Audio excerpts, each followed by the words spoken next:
Welcome to a realm where personal growth meets expansive spirituality and where we're not just scratching the surface. We're diving deep, widening our perspectives, and having a darn good time doing it. This is the Enlightened Podcast, and I am your host, Jen Hamilton. You'll enjoy an infusion of motivation, empowerment, and inspiration that will resonate in every aspect of your life. Expect captivating stories, heartfelt musings, and my own personal experiences. But that's not all. I'm bringing awe-inspiring individuals to the table, so get ready to meet some remarkable souls whose wisdom and stories will leave you spellbound. No topic is off limits here. Brace yourself for raw authenticity, unfiltered vulnerability, and yes, the occasional splash of explicit language. We're delving into the realms of the esoteric, mystical, and the woo-woo, unafraid to explore the extraordinary. So if you are ready to venture beyond the surface, to explore the depths of your soul, and to awaken the magic of life, if your heart says yes, then hit that play button and let the Enlightened Podcast guide you on this remarkable expedition.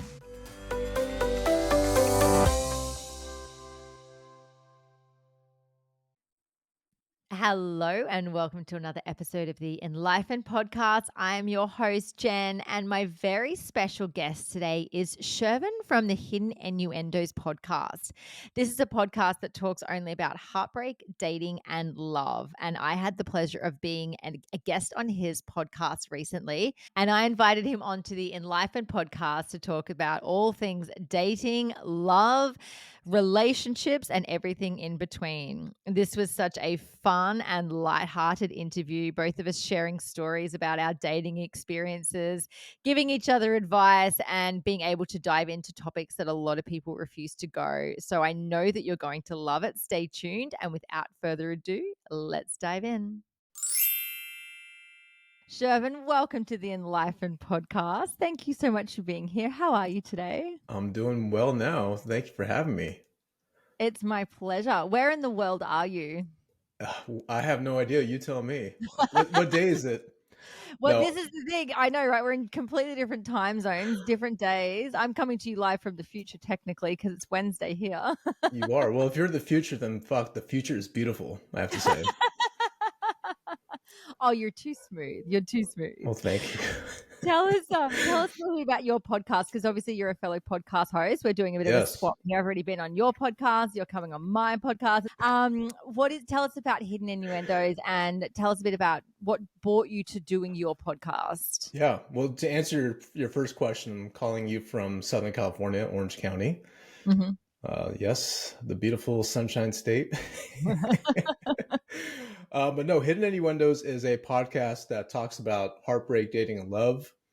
I went through a really bad breakup a couple years ago that pretty much left me shattered as a grown man. And as I got better as far as self-reflecting, I decided to open up this podcast to help others who desperately need to know exactly that they're not alone when it comes to heartbreak. It's so true, isn't it? Like, I don't know about you, but at my age, like you've been there, done that, got the fridge magnet at least once, like it happens. And I Yeah. think it's, one of those parts of life where you go through it and, it can make you or break you. Generally, it breaks you first and then it makes you. I've always come out of heartbreak, a completely different person. Like it's the opportunity to really dive deep and go through this self-reflection process, get re in touch with myself, get to know myself, who I am outside of a relationship, what I enjoy doing, what my desires are as a human, navigating life on my own. And I think it's a chance. It's almost like an awakening within itself. Would you agree Oh, that yeah. like you go through this process and it's just like it throws you into something where you've got no choice to do it either. You don't just be like pop it in the calendar like, okay, well, so May 2025, I'm just going to go through some heartbreaks. I'm just going to clear my schedule to have a breakdown. Yeah, and I'm sure when you said that you went through a heartbreak, it's never fun. It never is. But here's the great thing about it though, is that you actually get to see yourself in a whole different level, a whole different life. And when you come out of that shell, you can look back and say, I can't believe that I did this impossible journey. Right? Didn't you feel that way too? Oh yeah, like especially I think the hardest one that I ever went through was breaking up with the father of my kids, and that was like 6 and a Sure. bit years ago. That one, because I mean there was kids involved with that one. Like that was like we had the house, we were engaged, you know, we had the kids, we had like the future essentially right in front of us. And I kind of pulled the rug and I was like, I can't do this. This is not sparking joy. I'm going in a different direction. Are you coming with me? Nope. Okay, cool. I'm out kind of thing. Yeah. Um, and even though it was an amicable, split, we had to, go through assets and, divide those up, work out, a parenting agreement, like all of the facets that come with separation through a family. At the end of the day, like what I kept coming back to was like, I love you, but I love me more. Right. And I wanted to see who I was outside of that relationship. I wanted to be in the fullest expression of myself. And I felt like my relationship at the time, I couldn't be all of that. And so it was a complete recalibration. Like I'm talking like I was living a double life for a little while. I had two Instagram accounts because I had like Mum Jen, I was like posting with the kids and it was all like doing this stuff. And then when I went out partying again to essentially meet people and have a good time on the weekends, I didn't have the kids. I was like a different person. I was like, I had to hide myself essentially because I didn't want to be judged for being this, this fun party person while my kids were not with me. There was a lot of shame around who I was. And it's funny, I remember I think it was like the first time I went out to a bar with a girlfriend and I met this guy and he said to me, he goes, "Oh, what's your Instagram? I'll slide into your DMs." And I'm like, slide into my what now? Like I didn't even know what that meant. And I thought to myself, I'm like, fuck, I don't want anyone to know that I've got kids. Like if I'm just meeting someone at a bar, like I don't Sure. want my identity to be known. Like I just want to pick up at a bar, do you know? Yeah. And so it was like, all right, I'm gonna have to create a separate Instagram account. So I literally had two going for over a year and I lived this double life. And it was there was so much of my life and who I wanted to be was on the down low. Mhm. And it was, there came a point where I was able to just go, fuck this. I'm doing it my way and this is who I am. And I had a lot of work to get through, through the shame, through the guilt. The guilt was massive. Not only was the guilt like within myself, but the guilt and the anger projected at me from my ex and from my family as well. And so like there was all these elements to it. And then it was like getting in touch with who I was, because the person that I was then was so different to the person I was before that relationship. Because I mean I had kids now and I had to I couldn't just be like selfish and live my life and go and travel or do the things that you do when you break up with someone. Right. I had to still work. I had to still like navigate life with kids, and I had to keep these other like two little potato humans alive. you Yeah. know so there was a lot to it. So there was a huge recalibration, and it took me a couple of years to find myself. I'm not going to lie, like it was a fucking journey. Yeah. Yeah. And that's just not easy for a single parent, let alone a Mm, single mom to raise two kids. So I applaud you for that. And I think our listeners thank should you. definitely applaud you for that too, because that shit is not easy. I need one of those buttons where it like gives you like an applaud thing. Should build that in. Right.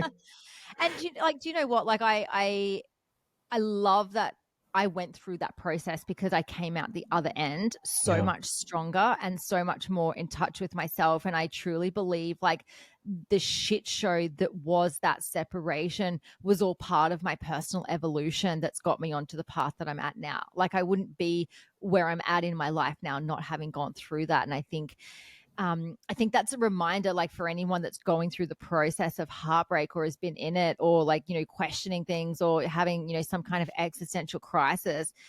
It's like these are the things that are going to shape our existence, really. Yeah. Let me ask you this though, if you don't mind me asking. If the same situation happened, let's say like we fast forward 2 years from now, right? You're in this relationship now, and all of a sudden there happens to be a breakup. Do you think that you would be able to retract the same footsteps that got you better, or do you think you would probably have the Gen 2.5 version? Look, great question. There's probably so many elements to this because I went through a Yeah. separation last May.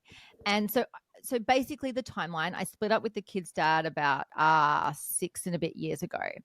and I wasn't in another relationship for another 3 years, and that was a 3-year relationship. So the person that I became in that 3-year gap and then stepped into the relationship with my, most previous ex that ended last year, that was a whole new version of me because of what I had gone through. Yeah. What I have experienced in the last, nearly 4 years since I got into that relationship with my most previous ex, who I am on the other side of that is completely different who I was stepping out of the relationship with the kid's dad. And, there's been so much more like self-awareness, personal development, spiritual development. So the person that I came out as on the other side was so much more aware and connected to self, and just knowing that everything was going to be okay. Like, even though it stung for that relationship to end last year, what I did know is that I was going to be okay. Like, there was never any point where I was questioning, whether I could do this or not. It's like, okay, there's a process that I've got to go through. I have to feel all the feels. I get to find this new version of myself. And I kept looking for the parts that I was excited for that I could step into on my own, and be with the grief. Like, I grieved so fucking hard for the Yeah. relationship and the future that was no longer going to exist, that had once, been desired in my mind. It was like, okay, cool. We're building this life together. We got this to look forward to, that to look forward to. When that's all taken away, it throws you. Like, you've got to recalibrate and go, okay, whoa, whoa, whoa. Okay, what have I got to sort out now? What have I got to like come back into doing for myself now? What decisions do I have to make on my own? I used to make, decisions with my partner. What is it that I get to decide? But then, like, for me, the fun part was like decorating my house how I wanted to decorate it. And Yeah. like eating dinner on my watch, basically, like not having to worry about cooking for someone else. I could Yeah. go out, I could just like have avocado on toast for dinner because I didn't have to worry about cooking for someone else. My You're following the weekends. beat to your own drum. Yeah, yeah. Like, just deciding what I wanted to do for myself, but doing it with such like ultimate authentic self-love and awareness that I get to design my life how I want to. And through that process, it was a beautiful process because I understood Sure. myself on such a deeper level. And by having that time alone and that space to just be with myself, I got to start reading books again and watching TV shows that I didn't watch with my partner at the time. And do you know what? I mean, tell me I'm old without telling me I'm old. Like, what I got excited for was like buying new linen, like buying new sheets for the bed and new towels. And like, they're pink. They're like Oh dusty my pink. God. And I'm like, I'm having pink sheets because I'm on my own and this is what we do. This may sound like a very naive question, so I apologize. Is there a Costco in Australia? Do you have a There Costco? is, yes, There is. yes. Okay. The reason why I asked is because I actually just today, as a matter of fact, I went and bought some new linens, some new towels, because again, you got to get rid of the bad juju that happened with your ex, right? Mm-hmm. That's in the past. You got Mm-hmm. to burn those towels, burn those sheets, throw away everything. And I mean everything. Don't think that, oh, well, this is such a nice couch. It is. Sell it, get rid of it, start fresh. And I love how you said that because you're just lingering on. Like, you're just hoping that one day that person's going to call you and come back and share those same TV shows that you watched, eat the same foods that you guys cooked together, sit on that same couch that you laid on. I feel like when people say it's over, look at it as a bright thing, as a really way of Mm, happiness. Like, it is over. It's over for you, but for me, my life just started. So I'm yes. celebrating two birthdays, the one that my mom gave me and the one that you just broke my heart about. So thank you. I love that. I love that. I love that like perception of it because it's so important to have a way of thinking about it that's from a really nourishing place. Yeah. Because if you don't, you get caught in like the fucked upness of it. Yeah. You can spiral down and go down, or you can go, okay, how is this going to best serve me? And what is it that I get to create from here? And so the way I have designed my life that I love more than ever from when I was in that previous relationship and who I get to be in this world is very different. And it's only through reflecting on who I was in that relationship, I realized how fucking small I was playing and Yeah. how self-abandoning I was at the best of times as well. And so I didn't know that at the time. When I was in that relationship, I didn't have awareness of that. Like I wasn't sitting going, am I, abandoning myself? I'm like, oh no, I'm doing anything for love. And that's who I was at the time. But now that I've stepped out of that and done the growth work, and hindsight's one of those funny things, isn't it? Like you look back and you're like, oh, okay, I see the bits now that, I see where the wheels were falling off. Yeah. And you've got to meet yourself with love and kindness and grace and forgiveness, because you can only do with with what you have and what you know. Like you can't be like, oh, I wish I'd seen the signs sooner, Yeah. because if you'd seen it sooner, you would have had awareness of it then.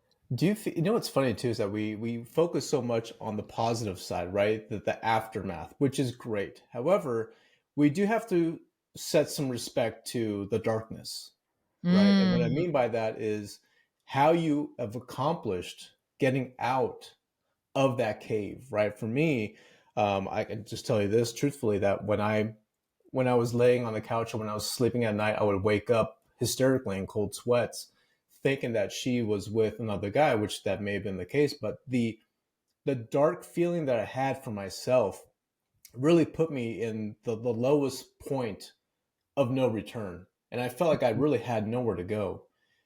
But here's the thing though, is that you have to embrace the darkness. You really have to break yourself down completely to the point to where you're just bone, right? Mm. Now, there's a big difference between doing that and just letting yourself go and end your life, which I wanted to a couple of times.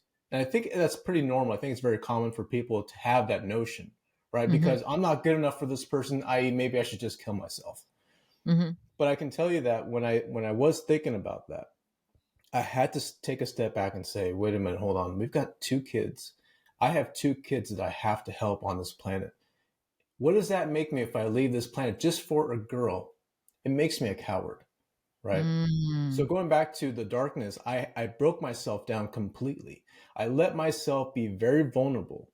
I felt sorry for myself. I allowed myself to feel sorry for myself, listening to sad songs, watching sad movies, crying hysterically, to let it out completely. And then Mm-hmm. what happens is that you start to replenish yourself with the positive aspects that you provide not only to that person that left you, but also to others who are counting on you, like your kids, Mm-hmm. friends, family, coworkers, right? And as you start to build those steps up, you can definitely look back and say, this was worth it. This was necessary. This is the plan of heartbreak. It's to see how low you can go. And once you do Mm. reach the deep end, how beautiful is it when you get out and you can say, I fucking mastered it. I mastered heartbreak, and now I am, as I always say, a heartbreak survivor. Oh, I like that. I like that. Question for you, Shervin. Just What's one? no, multiple. Okay, good. What's your favorite heartbreak song? What did you have on repeat? Yeah, that is a great question. So there there actually is a country song by a man named Easton Corbin, Mm-hmm. and it's called Dance Real Slow. Mm-hmm. And that song, when you hear it, and I know for any of you listeners who like country, but it's a beautiful song. This actually was a song that I wanted to play if I was ever going to marry that girl. Mm. So I would actually play that repeatedly, right? I would let that sink in my head because like I said, I wanted to get out of my system, right? And once Mm. I did, now if I can fast forward 2 years ago, like right now, I listen to it as a song that I really enjoy instead of a Mhm. song that I resemble with her.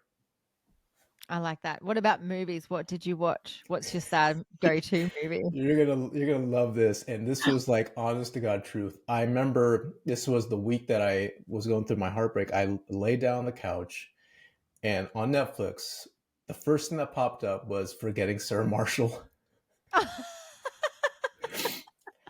I was like, "You've got to be fucking kidding me!"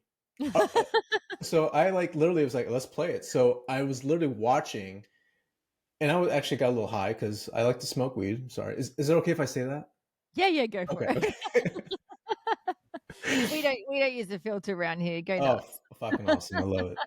I got really stoned because I just wanted to escape, right? I was watching that movie and I wasn't crying. I was actually laughing because I was laughing how very, very true and how like relative if this was to my situation.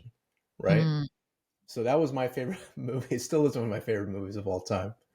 I love it. So my song for the breakup was I've got it here, Someone You Loved by Lewis Capaldi. Do you know that one? No, It's a beautiful song. It's a really sad song. can you? I want you to text it to me. I want to hear that tonight.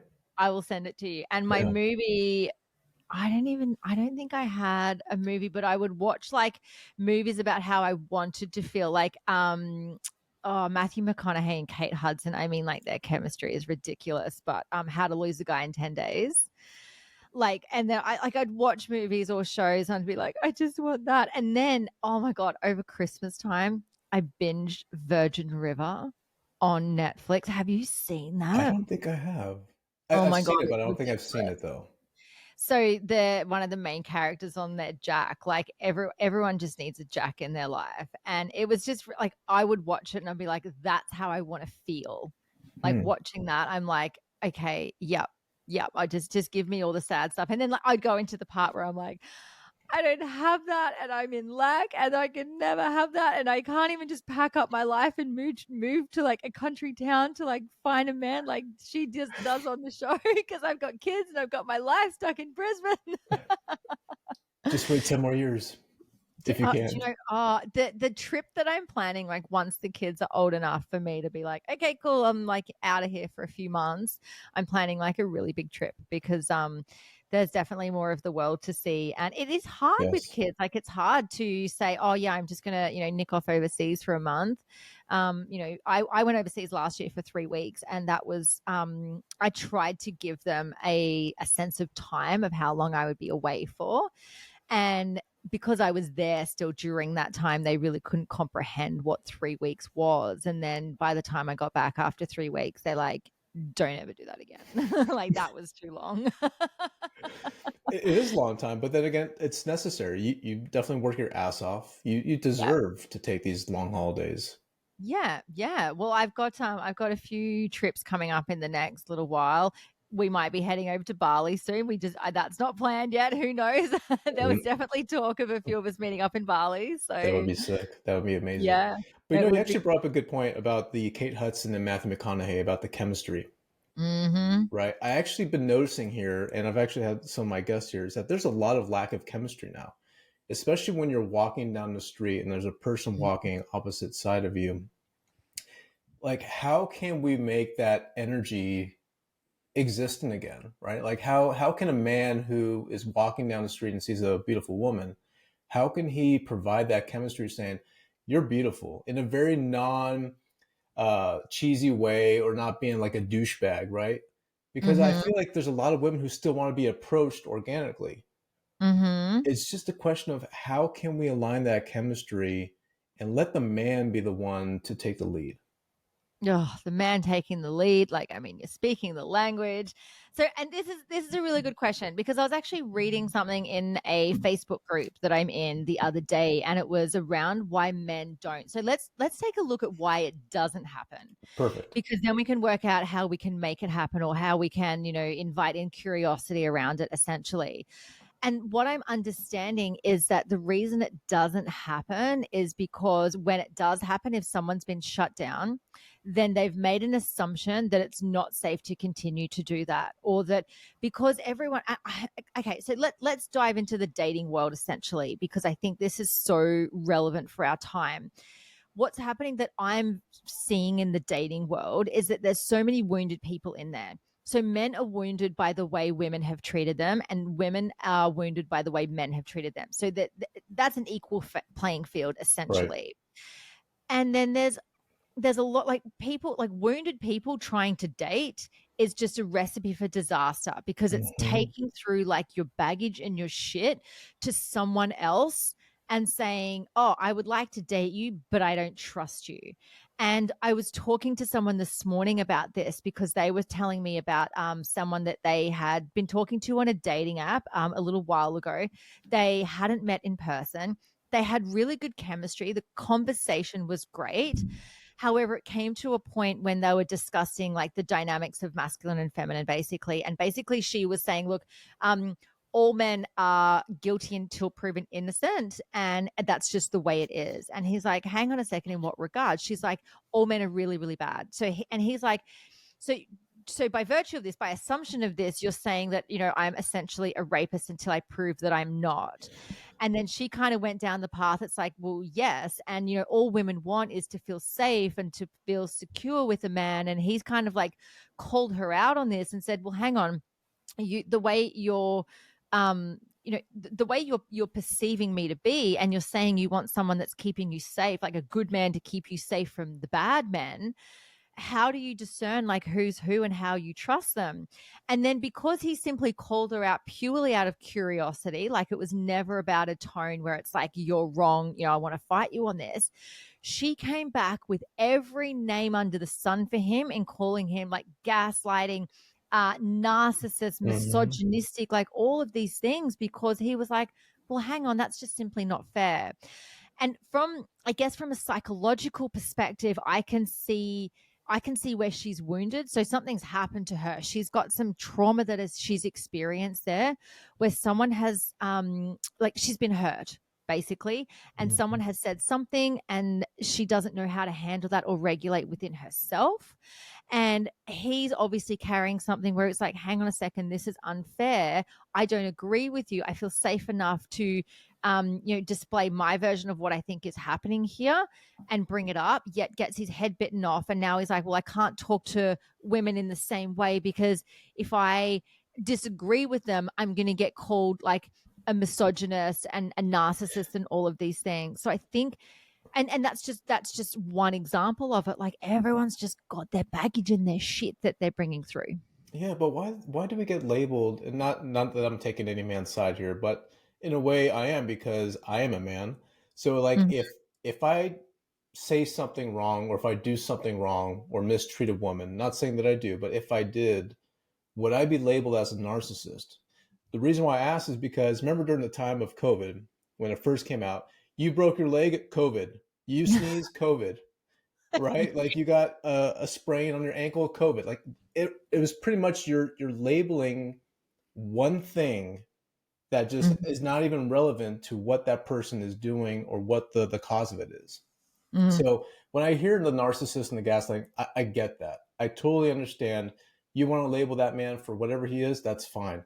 But take a step back before you label him as a misogynist pig or narcissist, because you don't know if he really is one, because maybe you just don't know the true definition of what a narcissist is. 100% agree with you. Narcissist, I mean, look, let's just call narcissism the new COVID. Like, it's getting labeled for everything that it's not. Yeah.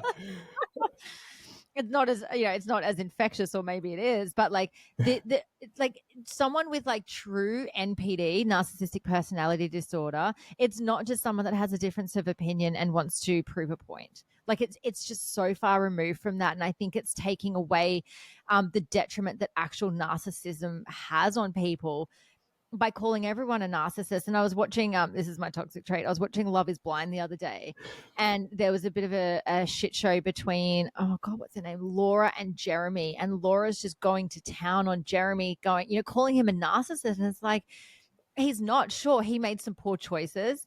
He was very open and upfront without her, and was, very sorry for some actions, that he did. But at no time did he display any narcissistic personality disorder within that space. Yet she's just gone straight for narcissist, because that's just the term that's thrown around. And I think we need to look at this. I think we need to look at how we're labeling people, and not only that, but do some fucking self-reflection in there as well. Like, it's Yeah. not necessarily about the other person. It's Yeah. about what shit are we carrying around that makes us think that everyone's a bad person. Yeah. And I've never seen these shows before. The Love is Blind, and there's a couple other shows here that I've heard about. I've never seen these, but I'm sure they're the worst, best thing you've ever seen. Like, Yes, okay. it's my toxic trait to watch them. I love it because I love the psychology of it. Like, that's one of the reasons why I watch it. And look, it's all edited beautifully, Yeah. to package it up and get ratings. Like, I get how Netflix But see, works. that's the thing, though. Is that the right message that should be sent to people like ourselves who are trying to do the exact opposite, right? It's Mm, like we're mm, trying to fight the actual good fight, And shows like that are saying, no, no, no, this is the actual true way of finding love. And that's being a dramatic asshole and just labeling everyone as a narcissist. But here's the funny thing, it doesn't always mean just because you call someone a narcissist, it doesn't mean it's just a man who's a narcissist. Mm. Females are just as guilty as men are. Yes, I am nodding my head. For those just listening to the audio, I am nodding my head so much here because it's not. And I think men have really got an absolute like pounding in this area recently, and this is probably why they're so scared to approach women, because it's like, oh God, what is she going to throw at me now? Yeah. Men are scared. Like, let's talk about that. Like, do you personally approach women in the street and say, I think you're beautiful? Or do you approach women in bars or at the shopping center, or the store, as you guys call it? Do you approach women, and how does that go for you? Tell us about your process with that. So funny you mentioned that. Just last week, I was actually flying from Denver back home to Orange County, and there's this beautiful stewardess or flight attendant. Mhm. I think that's right. Flight attendant, Yeah, stewardess. flight attendant. Yeah. You catch my drift. She was gorgeous. For me, I was like, she's absolutely beautiful, stunning. So what did I do? I was like, I have to let her know because one, why not? What do I have to lose? And second, this actually may brighten up her day knowing that there's at least one person on this terrible flight that actually has something positive to say to me, right? Instead of more chips or would you like a refill on your Coke? So as we were unloading and leaving the plane, I actually kind of took a little slow. That way I can kind of like take my time and approach it the right way.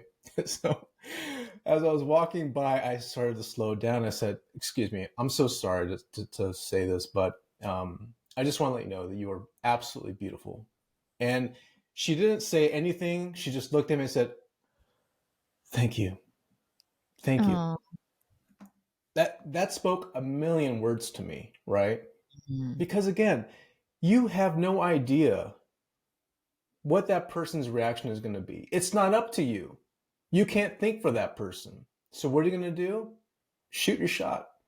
See if it Mm. works. If it doesn't, this is a practice. And there's another story I want to tell you is that also just today when I was at Costco filling up the gas tank, I actually was trying to talk to this girl, and I don't want you to think that I'm a creep, and I don't want your listeners to think that at all. But again, I consider myself a man who likes to talk to women because my show is about heartbreak, dating, and love, and I want to get inside women's heads because I want to know what they're thinking. So I think of this as practice, right, in a very non-creepy way. So today when I was filling up the gas tank and she was filling up her car, I actually approached her and I said, "How's your day going?" And she looked at me and said, "Good. How about yours?" And I said, "It was fine. Perfect." Wasn't trying to hit on her at all. I was just practicing, right? Because you know Mm. why? There's a wedding ring. So I was being respectful. But again, I wanted just to talk to her because there's no one around. And why Mm. not? What benefit or what dissatisfaction am I going to get by just saying, hello, how's your day? I'm sure Mm. right now she's probably saying, there was a guy who actually asked me how my day was at the gas station. Can you fucking believe that? You know? Did you have any ulterior between like the stewardess and the chick at we call it the servo? I'm going to call it the servo, the gas What's it station. called? The servo, as in The short for service server. station. Okay. The servo, yeah, at the servo. Servo. Okay. So the chick at the servo. The That's so chicken is. funny. I like it when you say it. It's better when you say it than me. So the difference between the flight attendant and the chick at the servo is, so what did you have an ulterior motive that, like, underneath you giving a compliment or simply saying hello, did you want more from either of those? No, no, Yeah. So really didn't. and I get that. However, from a woman's perspective, if that was me working and someone had said that, if I was at the servo and someone said to me, how's your day going? Or I want to let you know that you're really beautiful. If it happened at a bar, no matter where it happens, the first place my mind goes is, no, I will not have sex with you. That's Right, where it goes. rightfully Because so. there's been so many times that I have this belief that men just want sex at the end of the day. They're willing to do anything for it. So there is a belief system within me that exists, that not only a belief system, but there is proof that I have found repeatedly to support that belief system, to perpetuate that belief system, that they just want something from me at the end of the day, to the point where I just kind of shut it down or ignore it, or like I won't make it transactional. I won't ask them how their day's going, because as soon as I start to engage with them, they're like, fuck yeah, she's in, you know? So it's kind of like, and that's my stuff. Do you know what I mean? Like, but at the same time, like that's stuff that I'm almost used to as a Right. woman of my age, as you know, perhaps how I look, perhaps the way I present myself and my confidence. I think there's men that aren't used to women like me, and so if I give them something, they'll, you know, attempt to take it a lot further, whereas I'm like, I just want to talk to the guy, but he's obviously in his brain going, I'm fucking going to get that in bed. Do you know what I mean? And that's from a woman's perspective. I get you. That's the way we show up to a situation, and why it's like, if you want to pass me on the street and call me beautiful, I'll be like, thanks, and keep going, unless I'm interested in, obviously, you know, exchanging in that. Very funny you mentioned that, because 2 weeks ago I was in Miami with my brother and some friends. We were out to dinner, and this beautiful server, she was actually taking care of us, and she was talking to me. She made eye contact with me, and I wasn't thinking anything at all, right? I was thinking, this is just her job. This is what she does for a living. I shit you not, Jen. When we left, my brother was pissed at me. Not like upset, but he was pissed, irate. He's like, what the fuck? I said, what? Dude, she was totally into you. I was like, how do you know that? He's like, because she was looking at you. She was asking you questions. She was making eye contact with you. I was like, this goes back to what I'm saying. It's like, if it were the other way around, right? Am I hitting on her? No. If I'm just asking her how her day is, she's probably thinking, well, my day's great. But like, the point I'm trying to make is that how do you know? How can you fucking know if you're hitting on someone, if you're just asking them how their day is, right? Mm. Does that make me a bad person if I ask her how her day is? No. But he got so pissed off at me that I didn't ask her out or ask her for a number, right? So I guess that kind of goes both ways. Is, do you ask a girl like that for her number, or do you ask a girl who's a flight attendant for a number, right? It can go different ways. So Mm. how can you approach that for a man? Like, how can a man approach a server or a flight attendant or a woman pumping gas? I'm gonna answer your question with a question, Shervin, and I want to know the difference. So with you just generally giving a compliment, making a statement, asking how someone's day is, how is that different to when you are legitimately hitting on a woman? Tell me what your process is for hitting on someone. The eyes. My Mm. eyes will totally change. My tone will change. Mhm. My body will change. And what I mean by that is that I'm going to show the woman that I'm more open. That Mhm. means I'm going to be a little bit more affectionate. I'm going to put my hand on her. I'm not going Mhm. to do it in a very sexual way, but it's a very charismatic and a very sensual way, to where she knows this is not just a friend pat. This is more like, I want to get to know you better in a more sexual way, right? And I'm not Mhm. saying I'm going to have sex with you immediately, but it's more an affectionate way of letting that woman know I am attracted to you. Mm. And the eyes, obviously, you know the saying, the eyes don't lie. But I'm not looking at a girl like, hey, let's go fuck right now.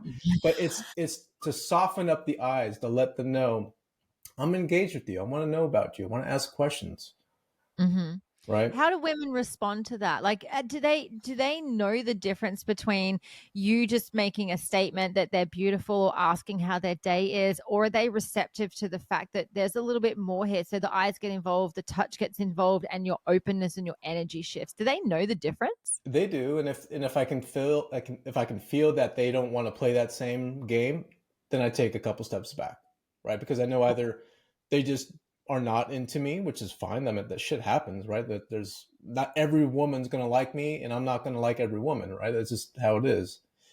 Mm-hmm. So if she feels like there's not an attraction or a chemistry there, I'm gonna take a couple steps back to let them know, all right, let's go back to square one, and let's Mm-hmm. just be friends, or let's just Yeah. be two human beings just having a civil conversation.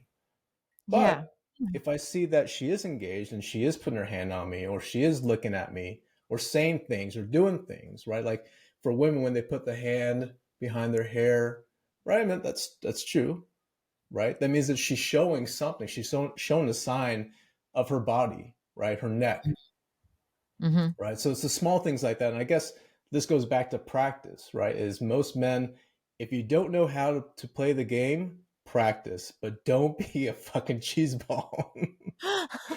It takes practice. It really does. It really takes practice and some skill, right? You have to say the right things. You have to Mm-hmm. touch her in the right way. You have to look Mm-hmm. at her in the right way, right? Mm-hmm. Yeah, it's so true, isn't it? And do you know what? Years ago, probably going back, 12 or so years ago, I had some friends that did. It must have been a course, like a course for dudes, basically on how to hit on women. And tell me if you're across this. I don't know if I'm like breaking bro code by like announcing this worldwide, but it was like if you neg a woman. Do you know what negging is? No, what's that? So negging is where like you give her a compliment, but then you say something negative about her. So it's like, oh, I love your outfit, but those shoes don't go. And then she's got to feel as though she'd be like, oh my God, thank you so much for telling me. Or like, oh my gosh, like I didn't even know that. Like, what would you think that I should wear instead? Or so, like providing like giving almost like Mm, breadcrumbing, like yeah. giving her a bit and then like giving her a negative so she doesn't think that she's all that. So then she wants to chase you because it's like, oh, I'm into you, but I'm not fully into you. Like that shit is vile to me. Like I couldn't think of anything worse than like someone like giving me like building me up and then like pulling me down because they think that I'm going to be attracted to that. I mean, I play probably in a very different field to a lot of people, but it's just, I mean, that is vile to me. That's wrong. I think that's Mm. completely wrong for any man, and for any of you male listeners. Listen, guys, don't do that. Please don't do that.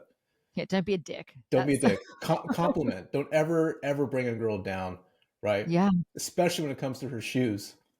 right. I know. Do you know how much I spend on shoes?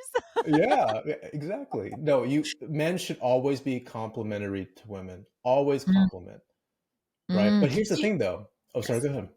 I was going to say, do you feel as though do men like it being transactional? So if say for example you gave me a compliment and then I shot a compliment back, is that something that you're like, oh, that feels nice, or you're like, oh, she can't receive my compliment because she's just made it transactional, she can't receive it wholeheartedly? Okay, let's role play with that, right? Okay. Jen, I love your hair. Looks beautiful. Oh, thank you. I just had it done last week and your hair's looking great today. Have you had it cut as well? No, actually, I haven't. Cut. Like it's so scripted. Like it's so funny, isn't it? But like it's if I can receive a compliment, do you know what I mean? Like I've done work around like being in my feminine to receive and receiving compliments. Usually I'm like, wow, thank you so much. Yeah. But when it's made transactional, like is a guy essentially looking for that transaction of it coming back? Not really, not really. But you also, if I may piggyback on this, do Mm. you really like compliments? Like, can I ask you truthfully? Like, if tomorrow you're walking down to grab your coffee and a guy looks at you and says, "Sorry, you look very pretty today." Are you gonna really like take that compliment like to heart, or are you gonna think this guy's a fucking cheeseball? Honestly, depending on his energy that goes with it. Uh huh. It's all about the energy because if I can feel from him that he just genuinely wants to give me a compliment, I'm going to be like, wow, thank you so much. That's so nice to receive. But if he's just like, if he sort of says it in a way where it's almost like I'm uncomfortable with it and I can feel that level of discomfort, like my intuition, like my body's a pretty fucking good radar of this shit. Like I've worked on it for a long time. And so I can genuinely feel it. If he gives me a compliment, I'm going to receive, I'm going to say thank you so much, but I'm not going to give him any sort of energy back that's like, wow, I'm really open to receiving more from you. What have you got? Okay. What about a first date though? What about you're on a date with a guy and Mm-hmm. he says, "Jen, you look beautiful tonight." Do you really think that's genuine, or think he's trying to get into your pants? Good question. I think again, it comes down to energy. However, if we're on a date, then we've probably like, if, depending on how we met, if we've just met online and it's like a very first date, generally there has to be some kind of like you kind of future predict, when you agree to go on a date with someone, could I hold a conversation with this person? Could I see myself kissing them? Could I see myself having sex with them? Could I see myself having a life with them? Essentially, Mhm. the boxes that you want to tick. So I guess you kind of already like pre-thought about these things. Would you agree? All on the first date? Are you thinking all that all on the first Oh date? yeah, I'm not wasting my time Really? on a second date. If I'm like, I mean, energy check is like essentially the first step of a first date to check if the vibe is there to continue dating. But Yeah. I'm already asking myself the question like, does this person meet these things, and not saying I want to, pursue that straight away. But it's like, okay, would it lead to a second date if if I enjoy being in their energy? Can they hold conversation, and ask me questions, bounce the conversation backwards and forwards? Can they be in silence without being awkward for a few moments as well? What are they like around other people? So if we go for a drink somewhere, like what are they like towards the waiter? What are they like toward, like, do they pull my chair out for me? Do they open car doors if we're going in the same car, or the door to a restaurant or whatever? You're kind of sizing them up, like, and I think women do that. I think it's different for me. Maybe it's an age thing. So I'm 37. I've got 2 kids. I'm not here to waste my time. Like, I'm not looking to settle down. I'm not looking for, another baby daddy. Like, I feel I've got time on my side because I'm not in a rush for anything. So for me, dating has been like, okay, cool. If you can add value to my life, great. We'll see where it goes from there. Yeah. But I'm definitely thinking to myself, okay, I've got very limited amount of time in my life. Is there enough value in this exchange for me to want to continue seeing you because I see you ticking these particular boxes that I want ticked? But here's what I hear though a lot is I hear like a couple and I'll ask them, how'd you guys meet? And I actually have this one couple who I actually asked them, how'd you guys meet? Just curious. And they said, well, we met online. But here's the thing though, they went on one date and it was horrible. Both of them agreed it was the worst date ever. Fast forward 6 months later, he actually reached out to her. And here they are dating. They've been dating for 3 years. Like, so that's the Wow. question is like, can you really judge all that on the first date, right? Because there's a lot of pressure on the first date. Mm, There's a ton mm. of pressure, I right? think you've got to have an idea of, like, the first step. Like, I'm not going to, size a man up on a first date to be like, are you, a future ex-husband? Do you know what I mean? Yeah, Are you a potential life partner? It's like, okay, do I want to continue engaging with you enough? Could I see myself, having more with you? Do you bring enough value? And sure, like, first dates can be awkward as fuck. If you've met online, it is so, like, it's a bit icky sometimes. Do you know what I mean? sure. Like, it's a bit Yeah, like, oh, okay, we've got to do this thing. But we're all doing it. Anyone that's, dated someone online, we're all doing it. So we all just have to get used to the ick, I guess. yeah, And so it's kind of expected that it's basically an energy check to check on the energy to see if you want to, continue going down that path with someone. And yeah, for sure, like, there's boxes that have got to be ticked, because if I'm not feeling it with someone, if I genuinely know on the first date that it's not going to go anywhere, I would make the call. If I felt as though, look, I think there's something, but I feel like there was some awkwardness there, but I really want to keep talking to this person. They provided some value. I was able to provide some value to them. We shared laughs, we shared, really intelligent conversation, whatever the thing is. Let's go again, and let's just make it a bit more of a relaxed environment. We've got through the ick of the first one. We've potentially joked about it being a bit icky for the first one. right. What more is there? So I think there has to be some level of discernment on the first date to know, whether you want to keep going there, because I'm certainly not made of time. Sure. It's not something I can be like, oh, I can just go out dating every night of the week and like every Saturday morning for brunch, because I just don't have that availability. Yeah. But here's the one thing that I remember she told me is that even though we didn't talk for 6 months, when he reached out to me the second time, he says, can we start all over again? Right? Because I Mm, think that she knew what she was getting herself into on the first date because they had about a couple hours to get to know each other. But I think that the second date after 6 months ultimately made her question, wait a minute, is this really the same guy? Because here I was putting up this front this whole entire time, but now like the walls are down. Like this guy is totally my guy. And here they are happily. I think they're about to get married in, oh shit, we're in March. So I think next week is their actual wedding in Cabo. wow. So yeah. That's So awesome. Do you think that, like, do you reckon that's like an anomaly? Like, do you think that happens regularly, or in your experience? Like, tell us about what it looks like for you. Are you actively dating? Are you on dating apps? Do you just hit on stewardesses and hope for the best when you're flying back from Denver? Like, what? it, Tell us it, the it's process. it's all about those frequent flyer miles, like come on, man, I got an angle here. No, I'm just kidding. No, I to be honest, and just for your listeners to know, I'm not that kind of guy that likes to hit on people randomly. I'm not that kind of guy, but it just happened to be like there's something that just I was compelled to say something to her, right? And this goes about the practice, but but to answer your question, I am dating. I am looking to find one, but unfortunately, it just hasn't happened. But Mm. I'm patient, and I think that's the key word is you got to be patient, right? Mm. And I know everyone's got a different style of dating, but mine is more relaxed now because I've done dating for a long fucking time, right? And I'm not Mm. saying I'm an expert, and I'm not saying the 5 ways of Shervin's dating process. I'm not saying that because everyone's got a different way. But for me, I have patience. I'm not in any rush. Mm. When I go on a first date, I have zero expectations, zero, Mm. right? So what I'm going to say, and I don't want you to judge me at all, there's been a lot of first dates to where bullseye.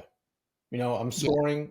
We're making out. We're going home. I have a one night stand. Okay, that happens, right? There are also Mhm. some dates where I've had some amazing conversations with women, and I'm like, let's carry this on to a second date. Fast forward, we get to the second date, and unfortunately, just it's not what the first date promised me, right? Mhm. But unfortunately, the first dates, no one really passes the first date to get to number two. The second Mm. round is always the hardest. And when you do get to the second round, you're like, I wish I was back to round one again. Because I feel Mm. like there's a different Interesting. style. There's a different type of energy. It's true, and I think it comes down to each individual person as well, Yeah. because I like for me, it's interesting that you brought up, if you're hooking up with someone on the first date, So for me, like if there is like, I think I don't have a general rule of thumb, but say for example, like date 1 to 3, if I genuinely like someone, I wouldn't sleep with them in that time. Like I just wouldn't. But if I was Yes. like, we could have some fun here, there's definitely some chemistry, and I don't see it going anywhere. Sure, I'll sleep with them. I mean, everyone loves sex as long as we're practicing safe sex and everyone's happy and everyone has an orgasm. Like it's all well and good. Like we're adults Hmm. here. But if I genuinely like someone, I want to take the time to get to know them and not necessarily jump straight into bed with them. Is that the same kind of thing? Like, is that what you experience too, or do you just kind of follow like, oh yeah, this feels good, she feels good, like it's going down the path on the first date of we're going to go back to her place or my place, let's do it kind of thing. Yeah. Gosh, that is a $1 million question, right? And again, like how I answer that, I got to be careful about that because again, I'm not a pig at all. I am a man. I'm going to tell you that truthfully. I'm a visual man. I love women. I respect the hell out of women. But if there happens to be where we're both having some fun together and she's accepting and I'm accepting, great. Let's have fun with it, right? Mm. But I think there's also an agreement with her and I when we do that is that we kind of both know this is not going to go anywhere after this because of like you said is that if you really truly really like that person, you're going to hold out for as long as you can. But I think for her and I during that time, I think we're just like, you know what, we're both human. We both have things that we need to get rid of. We've got needs, and I Mhm. think we both helped each other out with that. And I think we had a mutual agreement to where this was fun, but Mm. we're not gonna make it together. Yeah. Yeah. No, thank you. Thank you for your honesty. What what about dating but then having a side of friends with benefits? Is that ever a path that you've gone No, down? no. And I actually am a monogamous person. Believe it or not, you probably think that's crazy, but I am a one woman guy. I really Mm. am. I've seen the aftermath of what my dad did to my mom. Um, and I won't go into detail about my marriage, but there was some adultery. And Mm. when I see the great people who get hurt by that, like my mom, like myself, like friends and family, I told myself, I said, this is not how I roll. I am a one woman guy and I want to find one woman and I want that to last forever. And I've been faithful to every woman I've dated without any Mm. question. When I tell a woman that I love them and I Mm. worship them. But to answer your question, I'm not a fan of that. I believe that there's a lot of polyamory, Mhm. about people are doing that. That's like the new thing now. And I don't, Mhm. if you're into that, that's fine. I don't think that that's something that I would ever, actually, let me rephrase that. I would never want to practice that Mm. because that kind of tells me that maybe I'm not good enough. So she wants to go sleep around with other guys. and maybe she's not good enough, so I want to sleep with other girls. I just don't feel that that's a true relationship. I just feel like that's kind of friends with benefits bullshit. What do you Mm. think about that? I I'm monogamous myself, and I've had friends that have definitely played in the polyamory space. Some have just been in sort of fresh relationships, and that's sort of how they relate across the board.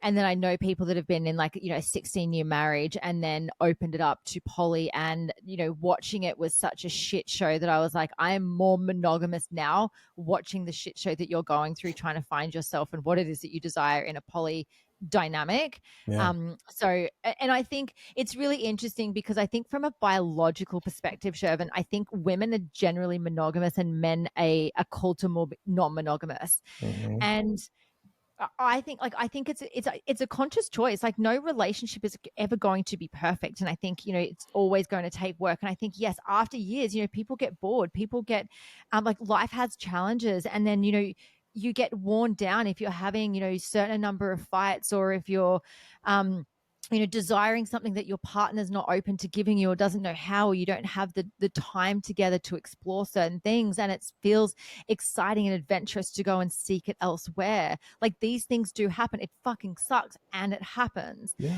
And I think it's I think it takes work to stay in a long-term monogamous relationship and find what it is that you desire within that space with your partner.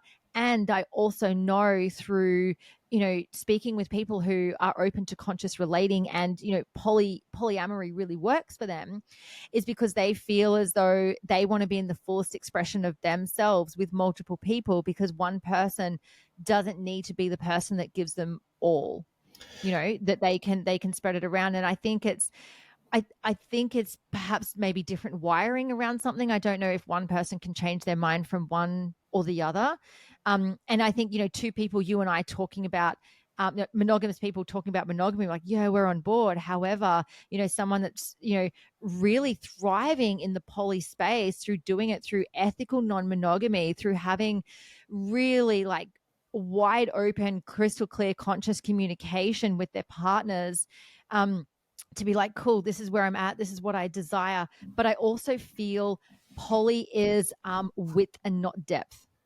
So I Mm. feel it's like a field where it's like there's so many players involved, but none of them get the full depth of that particular person. And I think underneath all of that is a deep-seated fear of being seen, perhaps, or fear of commitment. I've noticed is a big one as well in people that engage in poly. We all have our stuff. There's always something underlying, Right. in all of those things.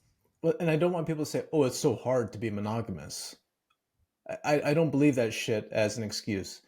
Hard Mm, is like driving in a car and on a freeway with like tons of people, and you got a 16-year-old who's a first-time driver behind you, and you got an old grandma who's right behind you or next to you, or you got a truck in front of you.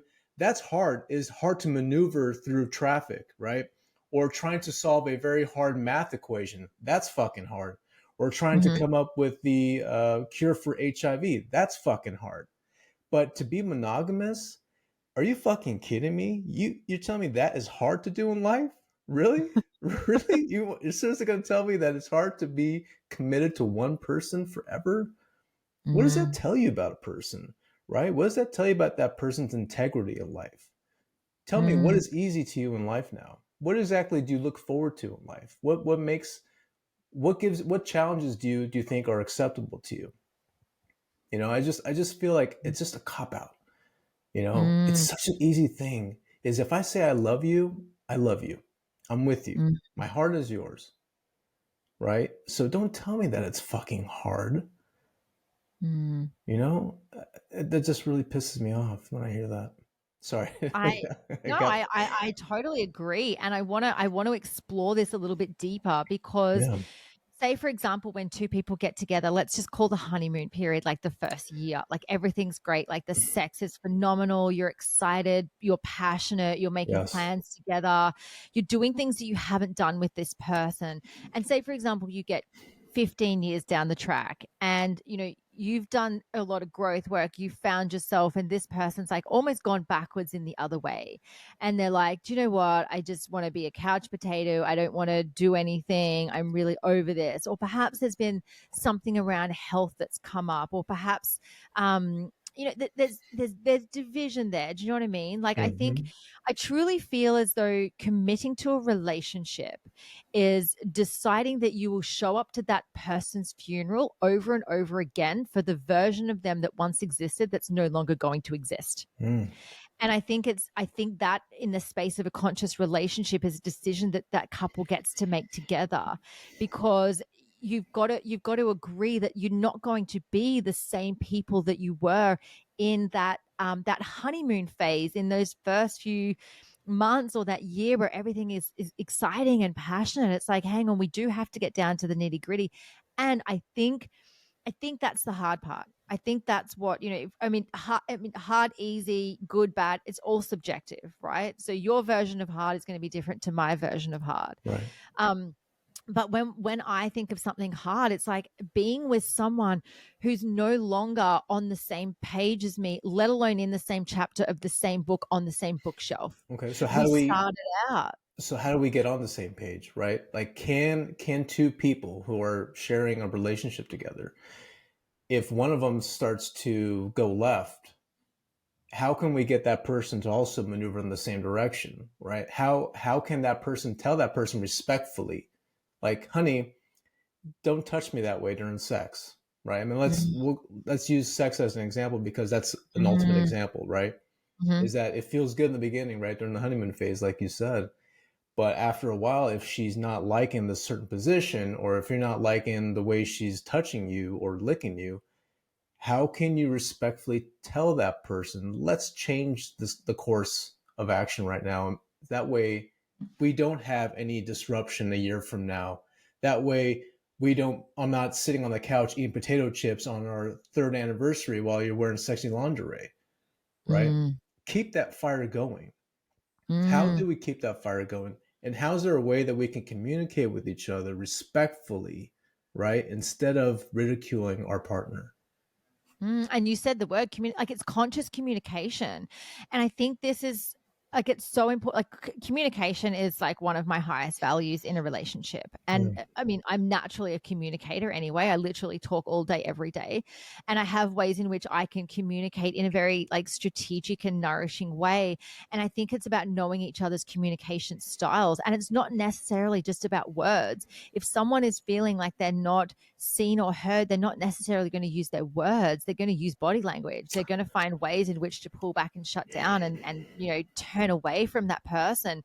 And so it's about understanding how your partner communicates beyond just words, understanding that, people do change, desires change, ways of receiving pleasure, like you were just talking about with sex, like that does change. And Mhm. it's about knowing that you can sit down and have an open communication where it doesn't mean that one person is, has to become a victim. And it's like, well, I can't do anything right because I'm bringing up this topic with you. It's going, hey, I really enjoy this, but can we explore that? Or I really want to bring something up about how I'm feeling. And generally, I would say, I do this. I mean, this is across the board. So this happens with my children. And Mhm. it's like, I really want to acknowledge X, and I really want to say Y as well. Or obviously, like, pre-framing it, if I have to ask someone a question, or if I want to bring up a topic that I know is probably going to be quite sensitive, I will always ask, are you open to having a conversation about this now? Yeah. Are you open to hearing what I have to say about this now? Because if they're in a space, if my partner was to come home at the end of the day, and if he's had a shit of a day, and I'm just like, can you not go down on me that way anymore? You know what I mean? Like, he's already had a shit day, and then I'm throwing something that's like completely off center for him. And he's like, I can't do fucking anything right around here. I've just had a shit of a day at work. You're coming Mhm. to me with this. I'm fucking tired. And that's where it breaks down. But if I was to say to him, hey, how was your day? It was shit. I'm like, okay, look, hey, I've got some stuff that I want to talk to you about, but I understand it might not be the best time for you.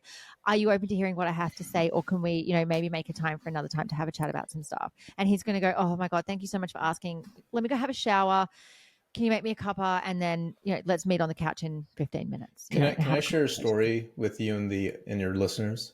Is that Absolutely. You can. okay? You got good stories. I like your This stories. this goes back with the lack of thank you. This goes back to the lack of communication, especially in the bedroom. And I hope you guys don't think that I'm like this sex addict fiend who always talks about sex. That's Oh, we not it. do. Oh, and we're here But for it, Shervin. well, Like, I thank mean, you. to any of the listeners, like, get onto YouTube and just have a look at what. Sorry, I'm totally like exploiting you right now, but like, go and have a look at what Shervin looks like, and you'll see why he pulls women.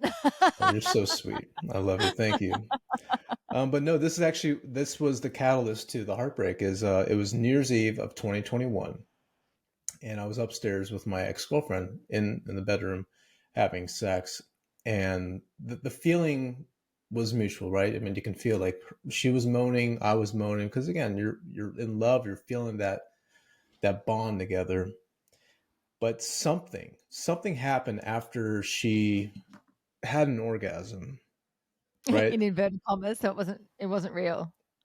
I was something in my heart, something in my mind, some instinct told me something is not right now.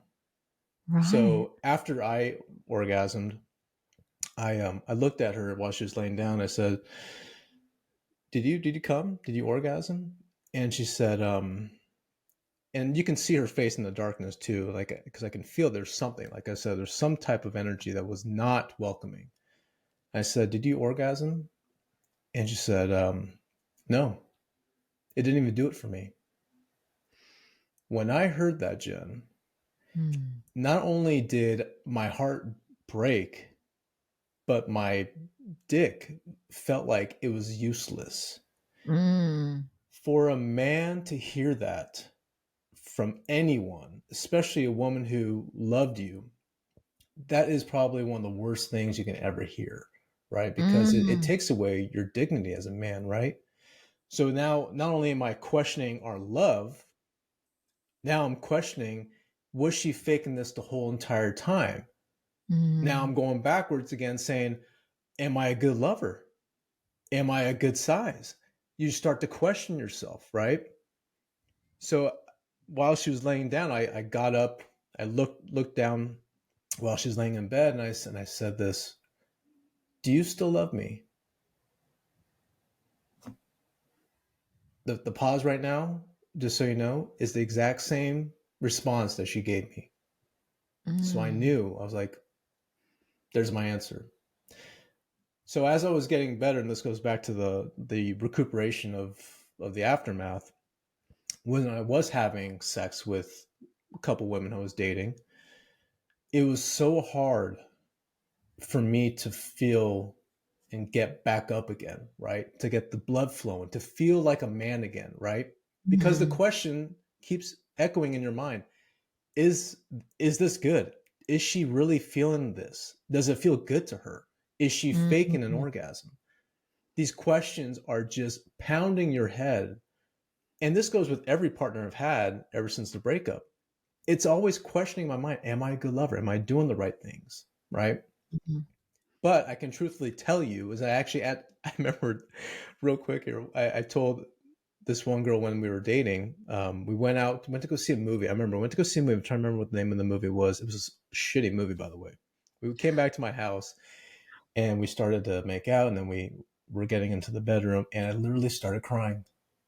Oh. And she was a sexy mom, and she's like, "Are you okay?" And I said, "No, I'm not." So I told her exactly what was going on, and she says, "Just so you know, you are perfect in every way possible, especially down there. So don't let that girl ruin what's in front of you right now." So Mm. guess what happened? I got hard. Get the best I sex. got Yeah. hard, and I was like, it's just a mental game, you know. But the point I was trying to make, the point I'm trying to make is that there was just a lot of lack of communication, right? So Mm. going back to what I was saying is that if your partner goes left, go left with them, but find out ways of making it better, right? Like I wish that breakup could have been better, but it wasn't, right? I Mm. wish that I could have given her an orgasm, but I didn't, right? So the point I'm trying to make is communicate with that person, communicate with your partner, but do it Mm. in a respectful manner, right? Yeah. Yeah, So it's a big one, isn't it? And circling back to that, like that's a big thing for a lot of men when it comes to erectile dysfunction is there's not actually mhm, anything physically wrong. right. It's a mental thing. It's about being in your head. Someone has said something or you've had a thought about something or there is a belief that's sitting inside there somewhere that says, I'm not a good lover. She's not enjoying this. She's going to fake it. It's taking too long. Like there's all of these things. And of course, I mean, like if you're ruminating on that, your dick's not like, whoa, let's get in there. It's like, let's get the fuck out of here. This is not doing it for me. And yes, it comes down like so much to communication and to just understanding and exploring those parts of yourselves as to why you're wired that way. And I mean, I think it's really beautiful that woman that said that to you because that's obviously very healing for you as well. You Yeah. know, not only just physically, but emotionally, mentally as well. Because it's like, oh, okay, cool. So this other chick, you know, she broke my heart. She had it, you know, she had it wrong essentially. In her view of the world, that's what was real for her, but it doesn't make it, you know, across the board that, you know, you're a terrible lover. Right. And I remember I went to go see a urologist, and when I told him exactly why I was here, he's like, "Really?" He's like, "You're fine, man." He's like, "You have nothing to worry about, buddy. It's all in your head." He started laughing. He's like, "I'm sorry, I'm not laughing at it, but you're fine." He said, "You're totally fine." And, Yeah. even though I am over 40 years old, age is not the factor, by the way, just so you know.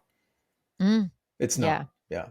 The urologist was a very well renowned urologist that it's not, don't worry about the age. He said, it's all in your head, my friend. It's true. Did you see a urologist just for that? Or did you think there was something wrong? Like, is that as far as you went? No, I went, yeah, I went to go see a urologist for that reason because I want to get checked out. I was really concerned, Yeah. right? Yeah. Because I was like, shit, maybe I am like horrible. Maybe I'm not big enough. It's just, again, the questions start to echo in your mind, and they start Mm, to get worse and worse. But no, mhm. I'm glad, and actually, this goes for a lot of male listeners. Is if you are having doubts, if you think there's something wrong, go see a urologist, right? And they'll help you. They really will. Whether or not it's in your head or if it's you think it's age, go see a urologist for sure. Yeah, no, I can definitely attest to men in their 40s. It's not their age. It's It's yeah, yeah, definitely in their yeah, head. And look, it comes down to a healthy lifestyle as well. Like there are definitely going to be factors involved, right, but yeah, definitely. It's such a big part of it is the inner work. 100%. 100%. 100%. Mm-hmm. Amazing. Yeah. I could probably keep talking to you for the rest of the day. In fact, if you'd been on time for the interview, we could have kept talking for Oh, another half an hour. Oh, oh, I I'm well deserved. Yep, that's my fault. tired. Do you know what? Actually, I want to ask you one question I Sure, always ask all of my guests. To you, what is the meaning of life? is to be unselfish. It's to be Mm, selfless. mm. How does that show up for you? The result of my kids is Mm, let them know that morning, day, happy, sad, holidays, fevers, your daddy's here forever. I'm always with you, and you'll always be loved. And I think love, when you tell someone that you love them, like when you truly tell them that you love them, especially your kids, is just an energy. There's just a feeling that you get when you tell them that. And I can't mm, wait to say that to the next woman that's going to come into my life, right? mm. So I think being selfless is by far one of my key aspects that I love about being alive. I love that. I love that. We've obviously dived into a lot of topics here today. So we've talked not only about erectile dysfunction, but we have talked about dating, hitting on stewards and women at the servo. Um, Yes. there's definitely a lot, and I'd love to have you back on for another chat at some stage because not only do I love your stories, but it's you are so open with a lot of things, which is really cool. What is some like wisdom that you would like to impart based on, you know, everything that we've spoken about today? Like if our listeners like need to just have this summed up, what's some wisdom, like a wisdom bomb from Shervin? Here it comes. I'm just kidding. I think truthfully, be yourself. And I know it's very cliche. Be yourself, be genuine. And this goes back to what I was saying in the beginning is that when you are going through a heartbreak, please, please, please remind yourself that you are not alone and eventually you will become a heartbreak survivor. I love that. You're amazing. You're Now, amazing. thank you, received. For any of the women listening in Orange County, how do they get a date with you? No, I'm joking. I would love that. Yeah, bring it on. I'm always available to meet. I am always. Mm-hmm. What is it ultimately that you're looking for? Okay, so you're gonna laugh when you hear this. So when I was a kid, I was a very chubby, unpopular kid in high school, right? And I remember my freshman year, I had this huge crush on this girl named Kim Schaff. She was 6'2" volleyball player.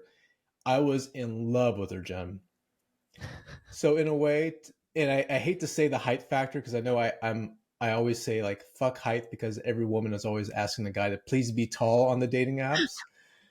It's not a necessity, just so you know, ladies and gentlemen, but I've always wanted to be with a girl like Kim Schaff, like 6'2", blonde. I love tall women. I'm obsessed with women taller than me. How tall are you? Tall enough. Are you taller than 6'2" then? Here, all right, look at me. Tell me how tall you think I am. I would say probably 6'5", 6'6". Damn it. That hurts. Oh no, is it the other is it the other way? I'm 5'10". Okay. Oh, see, oh my God, you had that look. You had that No, look.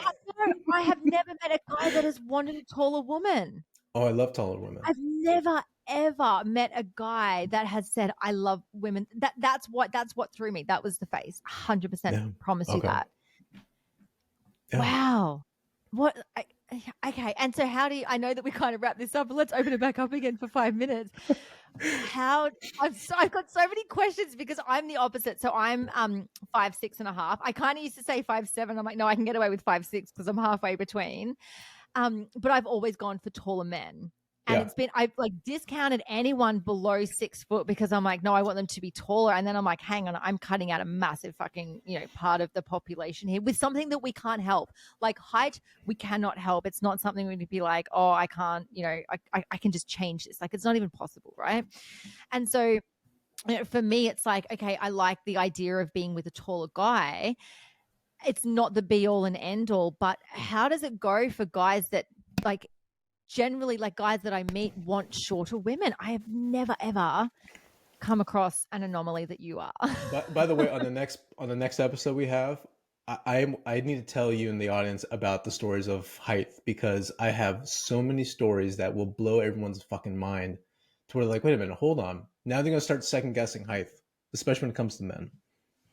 Yes, can we do that? Because I've had this conversation with so many people. Okay, Deal. I'm going to book you in. I'm going to book I you love in. you. I love you. So tell me, so you would prefer taller women? I would, yes. I Or it's just prefer. because of the high school chick that was like that set you up from an early age in your imprinting ages. Yeah, she did it to me. Like she hit me hard. I was like, I want a girl like that. I want a tall volleyball player who, yeah, I have no problem dating taller women. I love to hear that. I love to hear that because that's blown my mind. Of all the things that we've spoken about today, I've taken away the height thing. It's funny because like the guy that I'm with, like he's I think 5'10" or 5'11", and that's like a lot shorter than what I just genuinely used to in the last little while. And it's not an issue. Do you know what I mean? When you really like someone, it's not an issue. You're like, okay, cool, it's fine. I'll just get new heels if I don't want to be taller than you when we go out, kind of thing. Oh my God. I have another story after. This is good. We have to do another episode because I have some really. We're just gonna book this in. It's happening. You guys heard it here first. It is happening. Oh We are going to do a whole session on height. Like, I mean, tell me that's not enlightening because all of our stories are about the enlightened journey of life. Like this. Did you not hear the fucking awakening I just had when we had that conversation? I love it. I do have to wrap this up though. I'm really, really conscious of the time, and I just want to thank all of our listeners for tuning in. Shervin, you've been fucking amazing. We knew that we were gonna have some fun. We said we like pre-framed this, like we were gonna have some fun, and Always. we had some fun. You agree? You're amazing, Jen. I really can't thank you enough for having me on here tonight. Really, really appreciate it, girl. Thanks, Shervin. Thank you, my dear. Thank you so much for joining me for this episode. I hope you love the Enlightened podcast, and the biggest compliment you can give me is subscribing to this podcast, sharing it, and leaving a rating and review. Feel free to follow me on Instagram. My handle is @JenHamiltonOfficial, and the podcast handle is enlightened_podcast. You can also find the video version on YouTube on my channel. Just search Enlightened and don't forget to hit subscribe. Have a beautiful day and enjoy living the enlightened journey of life.